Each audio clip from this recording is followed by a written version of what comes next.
Welcome to story time. मेरा नाम है अहमद अली और आप तमाम देखने और सुनने वालों को अस्सलाम वालेकुम। दोस्तों, आप सब जानते ही हैं कि कराची के कुछ ऐसे इलाके जो तारीखियों से जुड़े हुए हैं। अगर हम इनकी तारीखियों को खुरेदने जाएं तो एक उम्र गुजर जाएगी, मगर ये सफ़र ख़त्म नहीं हो पाएगा। ऐसे ही एक तारीखी जगह जो कराची के एक इलाके में मौजूद थी, एक ऐसी बिल्डिंग जो बहुत बुरी हालत में थी, बहुत बुरे तरीके से टूटी फूटी थी। वो जगह रहने के काबिल नहीं थी। बस कुछ फैमिलीज मजबूरी के तहत उस बिल्डिंग में रहा करती थी। हर फ्लोर पर 4 फ्लैट थे, लेकिन सबसे ऊपर वाला फ्लोर, जिसपे सिर्फ एक फ्लैट था, वो हमेशा बंद रहता था। फ्लैट का नंबर था 401। इसका दरवाज़ा कभी नहीं खुला। लोग कहते थे कि इस दरवाजे के पीछे कुछ ऐसा है जो इंसान के बस की बात नहीं कि उसका सामना कर सके या उसको भगा सके। 2023 में एक किराएदार आया। उसका नाम माजिद था। वो एक ग्राफिक डिज़ाइनर था, अकेला रहता था और ज़्यादा लोगों से बात नहीं करता था। जब उसने बिल्डिंग देखी तो उसने उसे ठीक लगा, मगर जब उसने फ्लैट नंबर 401 के बारे में पूछा तो वॉचमैन ने बस इतना ही कहा, वो फ्लैट बंद है साहब, उसको खोलने की इजाज़त नहीं है हमें। माजिद बस यही सोचने लगा कि ये सब पुरानी कहानियां हैं या किसी का कोई पर्सनल मसला हो सकता है। बिल आखिर उसने फ्लैट नंबर 402 में रहना शुरू कर दिया, जो 401 के बिल्कुल सामने था। कुछ दिनों के बाद माजिद को 401 से अजीब सी आवाजें आने लगी थी, जैसे कोई अंदर से दरवाजा खोलने की कोशिश कर रहा हो या फर्श पे चलते हुए कदमों की आवाजें। एक रात उसने रिकॉर्डिंग ऐप ऑन किया और दरवाजे के पास रख दिया। अगले दिन जब उसने वो रिकॉर्डिंग सुनी तो उसमें से एक अजीब सी फारसी जबान बोली जा रही थी, जिससे कोई बहुत सारे लोग फारसी जबान में बातें कर रहे हों। और फिर अचानक ऐसा महसूस हुआ जैसे कोई उस मोबाइल के पास आके एक जोरदार चीख मार रहा हो। बिलाखिर माजिद ने मालूमात करने का फैसला किया। उसने वहां के मुकामी लोगों से उस हादसे के बारे में पूछा, लेकिन किसी ने उसको कुछ बताना जरूरी नहीं समझा।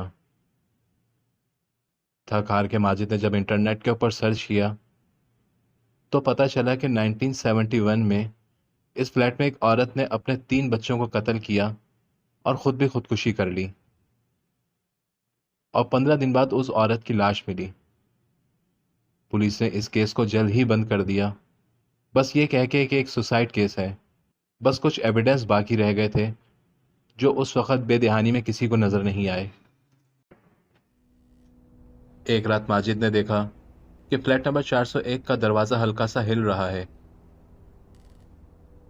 हैरत की बात यह थी कि वहां हवा का कोई ऐसा निजाम नहीं था जिसकी वजह से दरवाजा हिल रहा हो।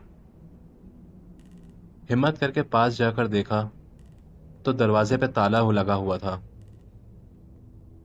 मगर वो दरवाजा ऐसे हिल रहा था जैसे कोई अंदर से खोलने की कोशिश कर रहा हो। फिर एक रात वॉचमैन ने माजिद को रोककर कहा, बेटा तुम उस दरवाजे के पास मत जाया करो। 1980 में भी एक बंदे ने दरवाजा खोलने की कोशिश की थी, मगर वो फिर आज तक कभी वापस नहीं आया। हैरत की बात तो यह है कि पुलिस ने इसके भी केस को क्लोज कर दिया और कहा कि वो यहां से भाग गया है, मगर सब जानते थे कि कोई तो ऐसी बात है जो छुपाई जा रही है।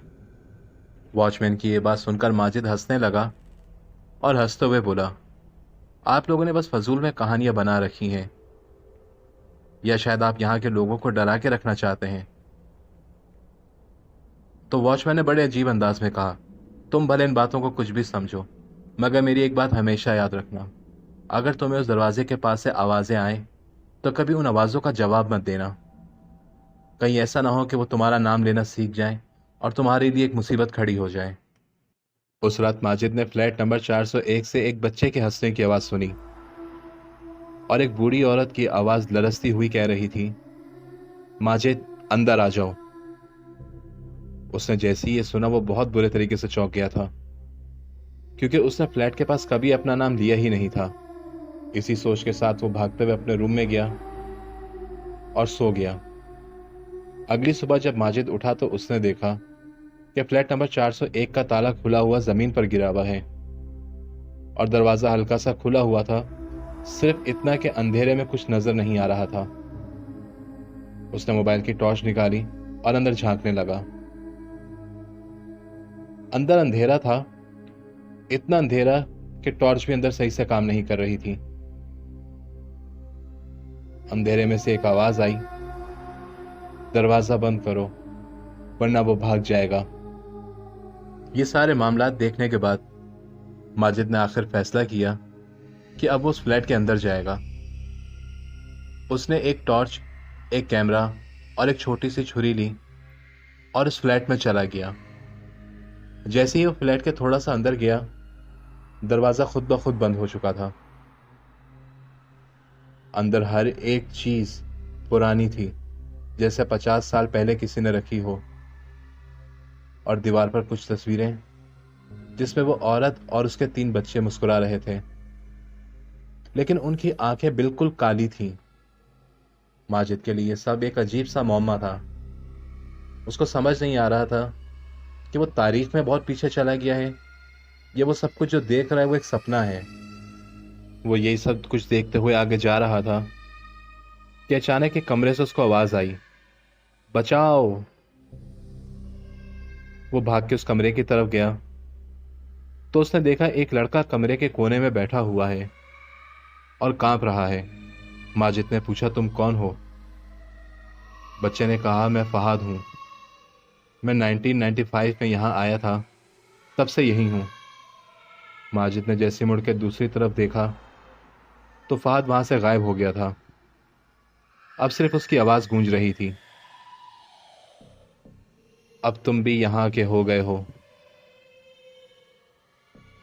बार बार उसको यही आवाज सुनाई दे रही थी। माजिद ने दरवाजा खोलने की बहुत कोशिश की, मगर दरवाजा अंदर से भी नहीं खुल रहा था।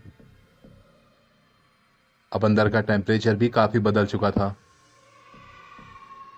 दीवारों से खून बहता हुआ नजर आ रहा था। रूम में उस फैमिली की तस्वीरें लगी हुई थीं। डर के मारे उसको ऐसा लग रहा था जैसे वो तस्वीरें अपनी जगहों से हिल रही हैं। माजिद चिल्लाता रहा और दरवाजा खोलने की कोशिश करता रहा। इसी हालत में काफी देर गुजर जाने के बाद माजिद को अब यह यकीन होने लगा था कि अब शायद उसका बाहर जाना नामुमकिन है। उसने जैसे उस घर के माहौल को अपना लिया हो। वो एक दीवार पे हाथ रखते हुए चलने लगा। थोड़ा सिसक सिसक के रो रहा था और उस घर को ऐसे देख रहा था जैसे उस घर से उसका कोई ताल्लुक है। इस बात को मैं बेहिसी कहूं या अफसोस कहूं। वॉचमैन ने चीखों की आवाजें सुनी, लेकिन वो उस फ्लैट की तरफ नहीं आया और खामोशी से फ्लैट से बाहर निकल गया। अगले दिन सुबह वो एक नया ताला लेके आया और उस दरवाजे को बंद कर दिया। लेकिन जाते हुए उसने एक अजीब अंदाज में एक बात बोली, कितना मना किया था, मगर जिंदा लोग कभी सुनते नहीं हैं। इस बात को 1 हफ्ता गुजर चुका था। न माजिद को कोई वहां जानता था, न किसी ने उसका जिक्र किया। गुज़िश्ता कुछ और दिनों के बाद क्लीनिंग क्रू आया। उन्होंने माजिद के रूम में एक डायरी देखी जिस पे लिखा हुआ था, वो अंधेरा नहीं एक महफिल है जहां वो सब हैं जिनको कभी जहां से जाना था, अब वो यहां से चले गए हैं और उस जगह के मेहमान हैं। और आखिरी पेज पे बस ये लिखा हुआ था कि अब मैं भी उन सब का मेहमान हूं। फ्लैट नंबर 401 फिर से लॉक हो गया, मगर इस बार लोगों ने देखा कि रात के 3 बजे उस फ्लैट की विंडो के पीछे कोई खड़ा है जो बिल्कुल माजिद जैसा था। वो मुस्कुरा रहा था, आंखें बिल्कुल काली थीं, लेकिन ऐसा लग रहा था कि वो हर गुजरते हुए शख्स को देख रहा हो।